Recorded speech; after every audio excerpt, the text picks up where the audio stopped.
Yo, what's up mga ka-Off Duty Lights and Sound? So, for today's video, ay gagawa tayo ng 3-way system na video key box na pambahay. Itong video key box natin na gagawin guys is a D12 na subwoofer speaker, 6.5 inch na mid-range, at saka yung tweeter bullet na pangmalakasan. At lahat ng speakers na gagamitin natin guys is from Rockford. Available sa Shopee yung kanilang mga product. Search nyo na lang yung Audio Palace. Ayan. So, mga Rockford yung mga speakers nila dun. Ayan. So, without further ado, let's go!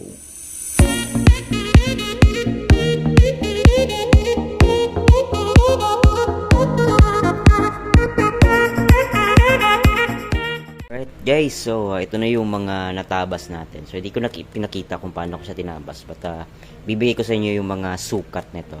So, remember guys, yung gagawin natin na speaker box is D12, 6.5, at saka yung bullet na 4 inch. Ayan. So, isa-isay natin itong mga sukat nito guys. So, start tayo dito sa bottom. So, ito yung sa may baba guys. So, nakikita nyo to guys. Is, nilagyan ko to para extra bracing na rin.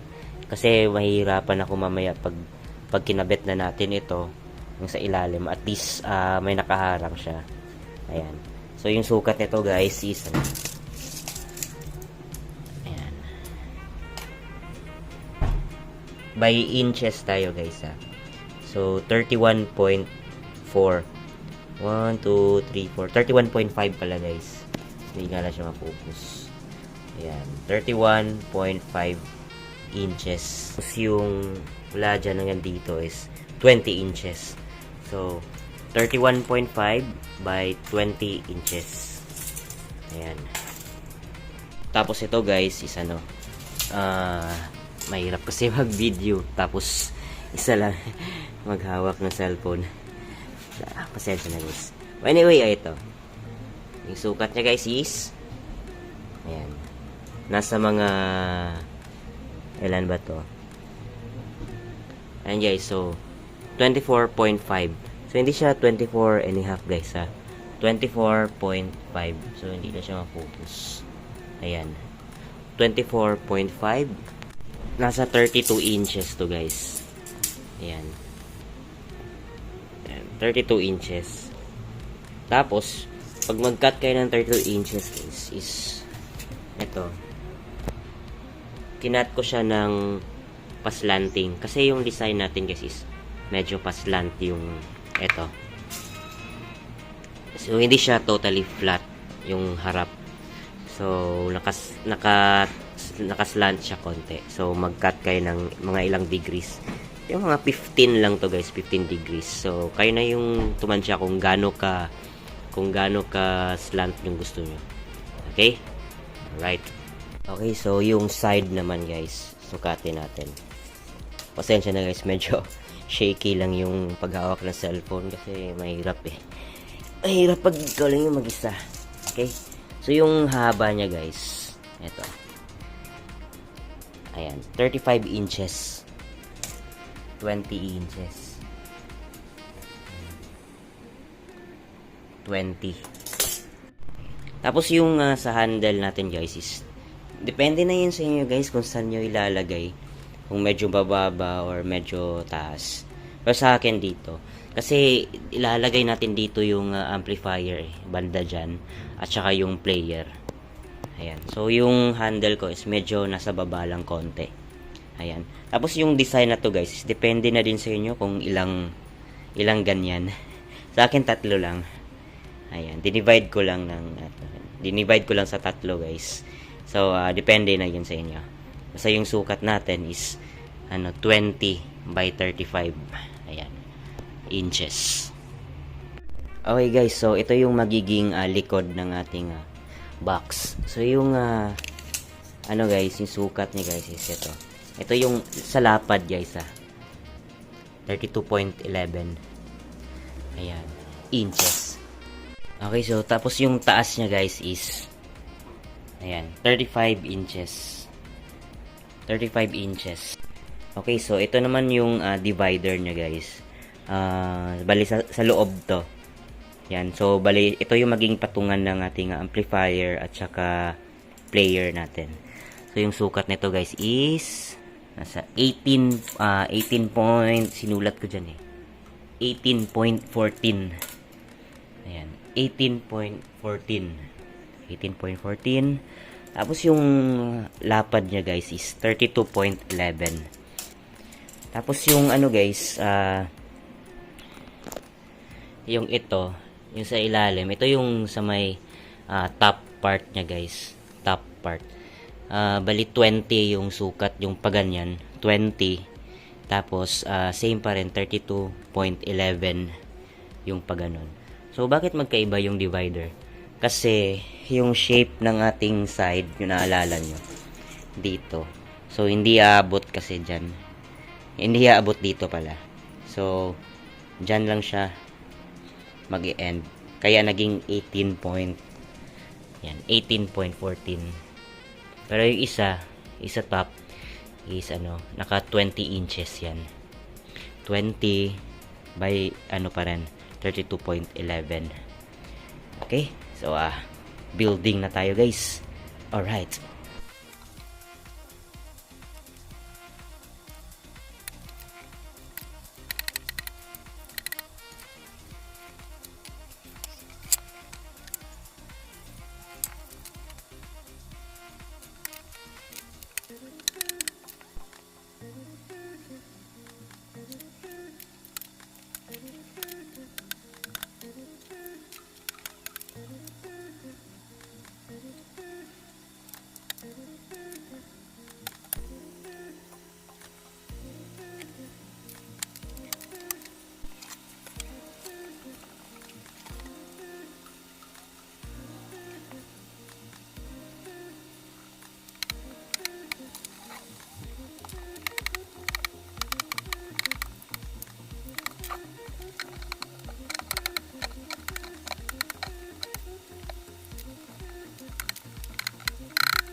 Alright, natapos na din ang ating speaker box.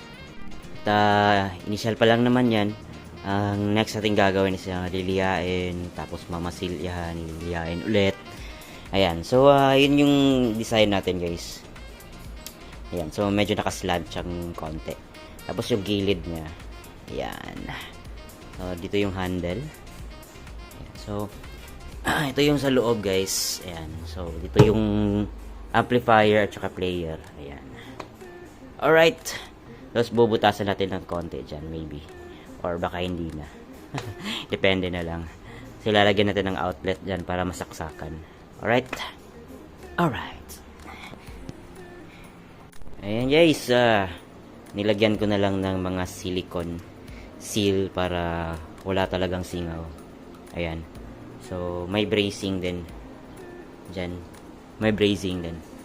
Bracing para hindi masyadong ma-vibrate siya. Ayan.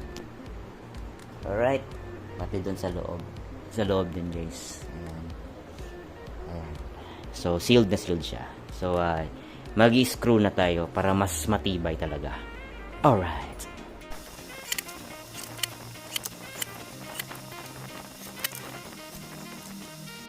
Ayan guys. So naka-screw na lahat. Ayan. So ito yung sa bottom part. Ayan. So, naka-screws na. Ayan. So, lahat dyan guys, naka-screw yan lahat para matibay na matibay. Alright. Ayan guys, tapos nang na-router. Ayan, na-router na natin yan. Okay, so next natin gagawin is magmamasilya tayo. Gamit yung ating wall putty. Okay, let's go.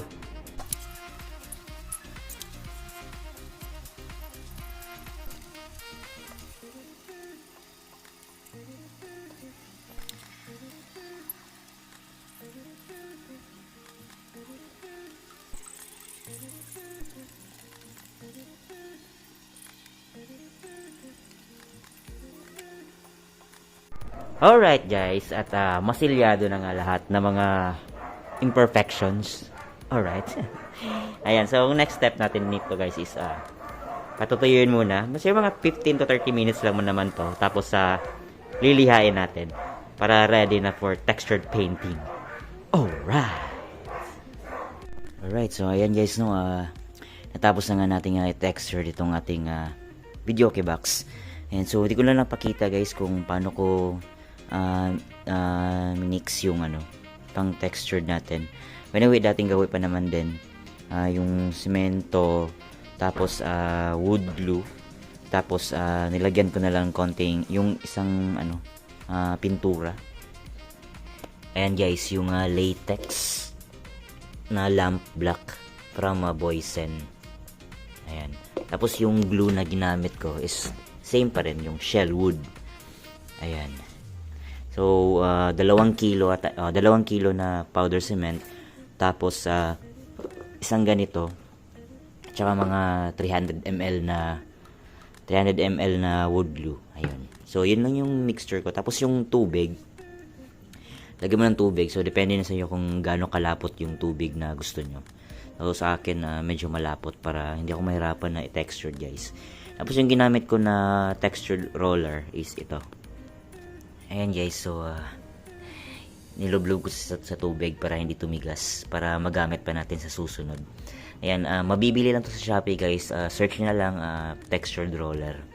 Tapos, ito, may small, medium, at large na puntik-puntik. So, ito is small ito guys. Ay, medium pala ito. Medium. Ayan. Alright. So, balik natin dito. Alright.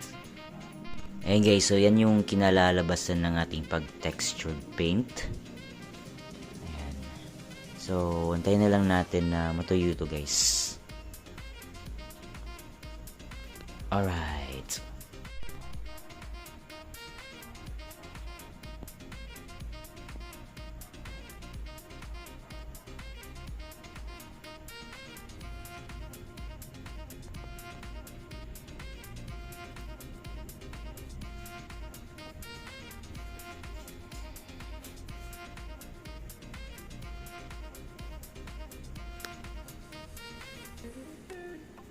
Okay guys, so update tayo at saka eto na nga, tuyo na nga siya. So ready to liha. Ayan, so medyo mahaba-habang pagliliha to guys.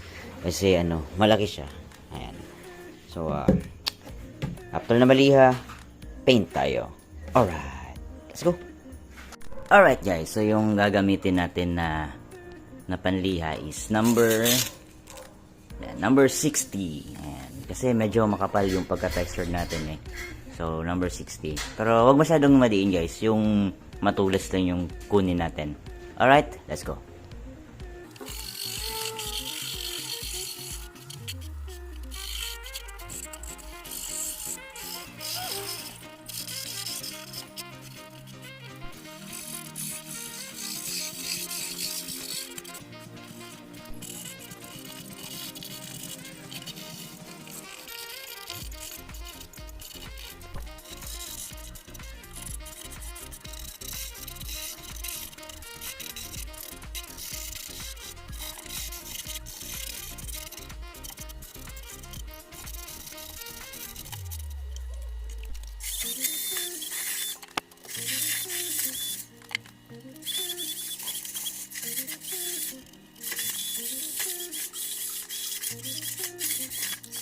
Okay guys, so tapos na nga nating lihain. Ayan, so natanggal na yung mga matutulis. So naiwan na lang tong eto. Ayan.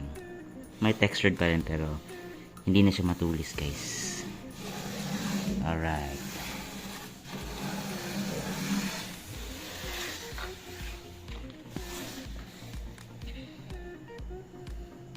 Ayan.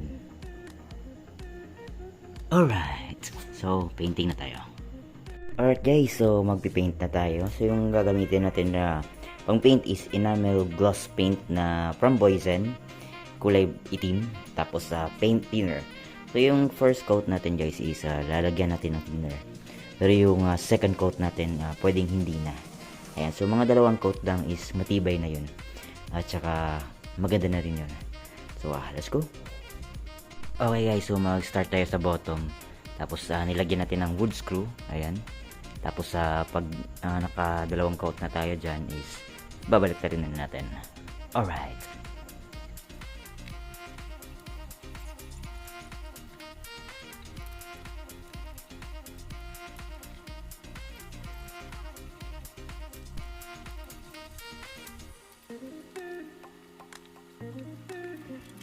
Ayan guys, so tapos na yung sa ilalim.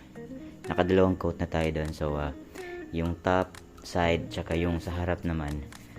So let's go!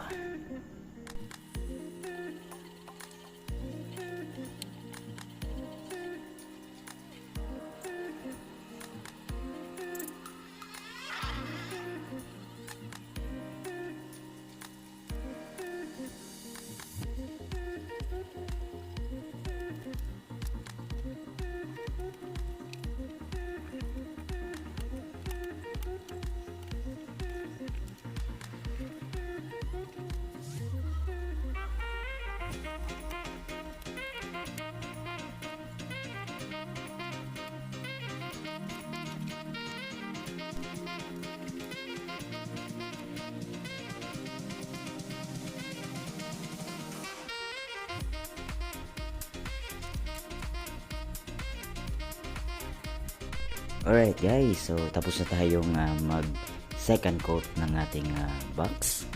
And so hintayin na natin na matuyo ito guys. Tapos pag natuyo na, assembling na tayo. Alright.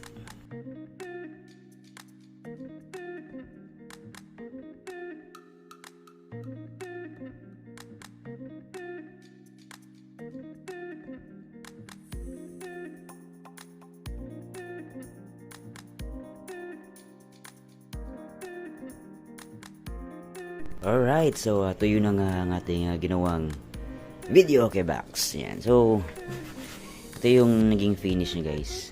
Yan. Hindi nga lang masyadong ma-appreciate yung ating ginawang textured. But I'm sure sa personal is maganda to guys. Promise, walang joke yun. Alright. Anyway, mamaya is assemble natin to. Ayan, so lalagyan na natin ng mga speakers. Tapos lagyan din natin sa loob ng fiber fill para mas lalong malambot yung tunog ng ating speaker box. Alright. Alright guys, so mag-i-install na tayo ng speaker sa ating ginawang speaker box. Video okay. Video okay, speaker box. Ayun.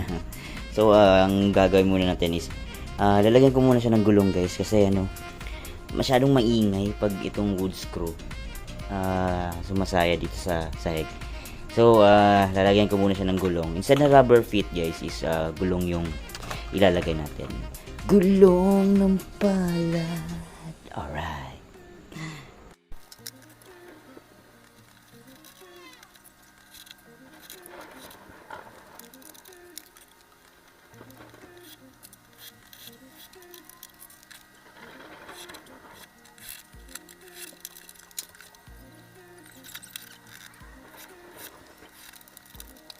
Alright, so installed na ang ating mga gulong ng palad.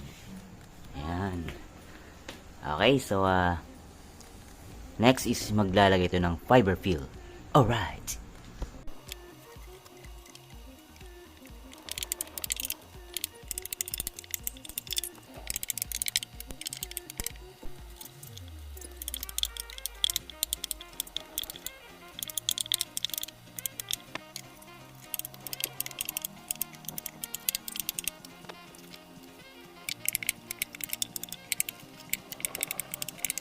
Alright, so nalagyan na nga natin ng fiber fill. So, siniguro lang natin dito. Tapos sa gilid at saka sa ibabaw.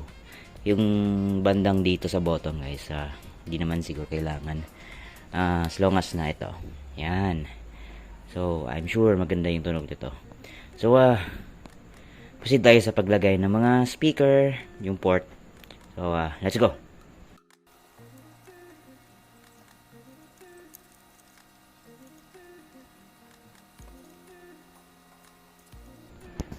Ayan guys, so ang gagawin natin dito is iparallel lang natin yung subwoofer sa mid-range. Ayan. Tapos lalagyan natin ng capacitor na 6.8 UF, 250 volts. Ayan, tapos yung mid natin, iparallel naman natin sa ating bullet tweeter na may capacitor na 2.2 UF, 250 volts. So, let's go! Okay guys, so ito yung galing sa woofer. Tapos yung ating capacitor na 6.8, 250 volts. Dito sa positive natin ilalagay. Tapos connect natin sa ating mid-range. And then yung negative is wala ng capacitor. So ito lang. Alright. Let's go. Ayan guys, so hindi ko nahihinangin. So diretso na. Matibay na yan. Alright. Ayan guys, isasama na lang natin sa paghinang yung ito, yung sa tweeter. Ayan. Alright.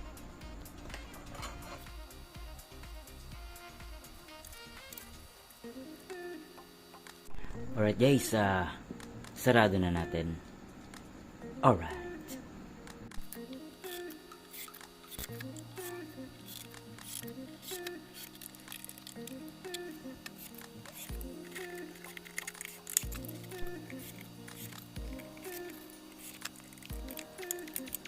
Alright, so tapos na nga nating na-install lahat ng speakers guys. Ayan. Di ko na pinakita yung dito kasi pareho lang naman. Ayan. Tapos nilagay na rin natin itong dalawang port. Ayan. Alright. Okay guys, so yung handle naman yung tirahin natin. Let's go.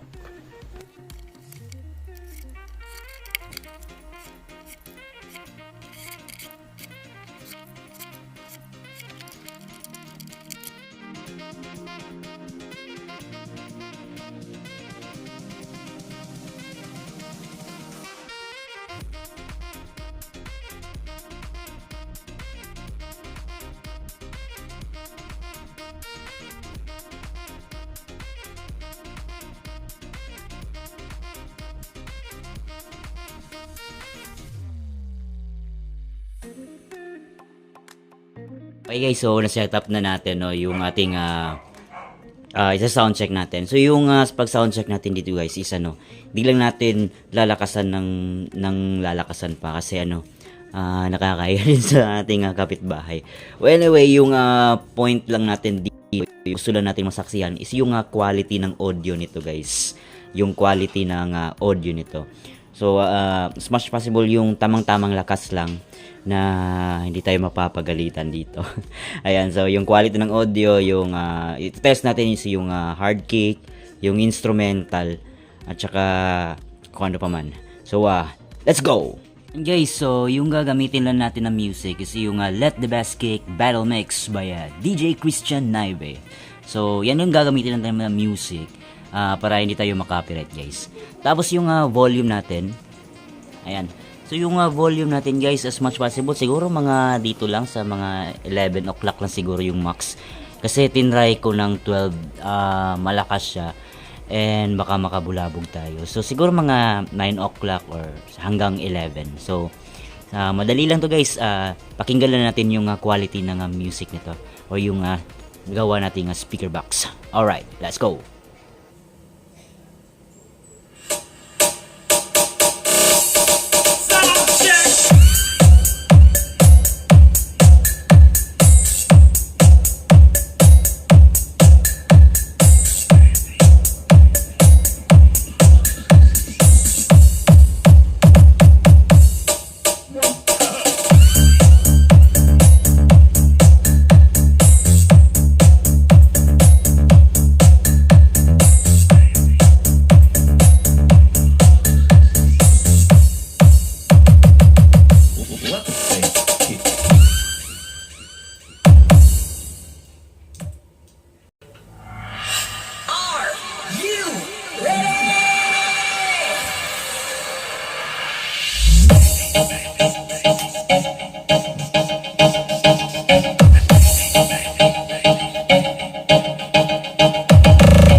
Check the test, 1, 2, check.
Alright guys, natapos na din at tatapusin na talaga natin yung pagsa-soundcheck natin dito sa ating speaker na pang video okay na pang bahay. Ayan, so yung ginamit natin na amplifier guys is yung Kevlar lang. Ayan, Kevlar GX7 Pro.